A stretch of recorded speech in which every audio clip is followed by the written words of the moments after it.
बिस्मिल्लाहिर्रहमानिर्रहीम। तो unit number 1 की रिव्यू एक्सरसाइज हम कर रहे हैं, जिसमें क्वेश्चन नंबर 7 है हमारे पास। देखें, सिंप्लीफाई द फॉलोइंग। जो आपको गिवन नंबर दिए हुए हैं, इन अमाउंट्स को आपने सिंप्लीफाई करना है। तो देखिए, फर्स्ट है हमारे पास, इसे अगर आप सिंप्लीफाई करें तो फर्स्ट ऑफ ऑल आपने क्या करना है, इसे एक्सपोनेंशियल फॉर्म में चेंज करना है। तो आप यहाँ लिख दें इन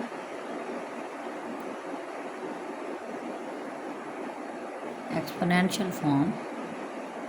अगर आप एक्सपोनेंशियल फॉर्म में चेंज करें तो x की वैल्यू 15 है, y की 35 है और नीचे z की पावर क्या है 20।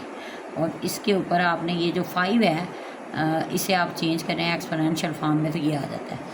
बेसिकली हमारे पास जो स्क्वायर रूट है इसकी वैल्यू होती है 1/2। अगर यहाँ पे 5 आ जाए तो ये 1/5 होता है, 3 आ जाए 1/3, 7 आ जाए 1/7। यानी कि यहाँ पे जो नंबर लिखा होगा ना वो 1 की फ्रैक्शन में आ जाता है। और अगर कुछ ना लिखा हो तो इसकी वैल्यू होती है 1/2। ठीक है। अब अगर आप इसे सॉल्व करें तो आपने क्या करना है कि आपने ये जो पावर के ऊपर पावर है, यानी कि डबल पावर, जैसे हम जानते हैं जो एक्सपोनेंशियल लॉज हैं, a की पावर m और ऊपर n हो तो आप a की पावर mn लिखते हैं उसे। ठीक है, इस तरीके से लिखा जाता है। तो इसे अगर आप करें तो x की वैल्यू 15 मल्टीप्लाई 1/5, पावर अलग कर दी। y 35, इसे मल्टीप्लाई करें 1/5 से, पावर अलग है। अब z की वैल्यू 20 है, इसे मल्टीप्लाई करें 1/5 से। तो इसे अगर कैंसिल आउट करें तो 5 3 ज़ा 15, 5 7 ज़ा 35, 5 4 ज़ा 20। तो ये x की वैल्यू 3 1 ज़ा 3, y की वैल्यू 7 1 ज़ा 7 और z की वैल्यू 4 1 ज़ा 4। ये हमारे पास रिक्वायर्ड आंसर आता है इसका। ठीक है। ऐसे अगर देखें, इसका सेकंड पार्ट है 27, जिसकी पावर में 2x है। तो आप अगर इसे सॉल्व करें तो ये हमारे पास है 27। तो 3 9 ज़ा 27, 3 3 ज़ा 9 और 3 1 ज़ा 3। ये इसकी फैक्टराइजेशन होती है। तो ये हमारे पास क्या है, फर्स्ट ऑफ ऑल तो इसे चेंज करें एक्सपोनेंशियल फॉर्म में।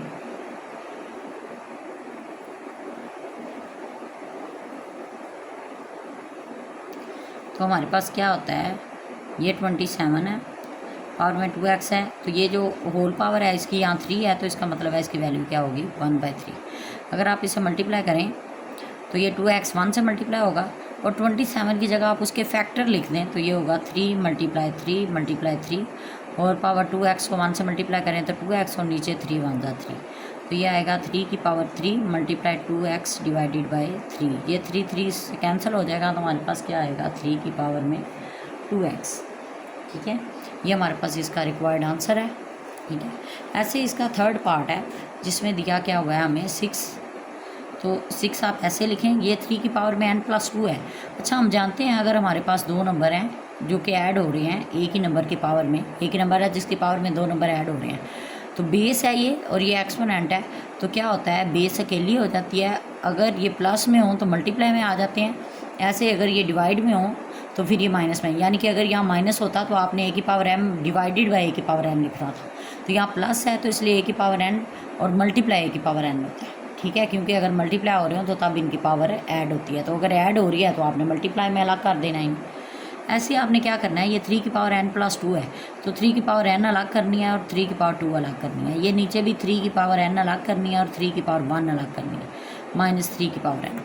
ठीक है। अब अगर आप इसे सॉल्व करें ना तो हमारे पास ये तो एज इट इज़ ऐसे ही रहेगा।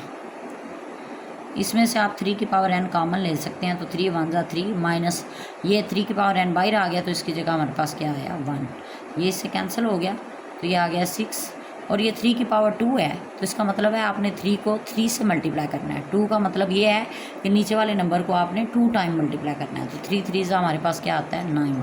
तो यहाँ पे 9 आएगा और 3 में से 1 बाकी 2, 2 1 ज़ा 2, 2 3 ज़ा 6, 9 3 ज़ा 27, which is our required answer.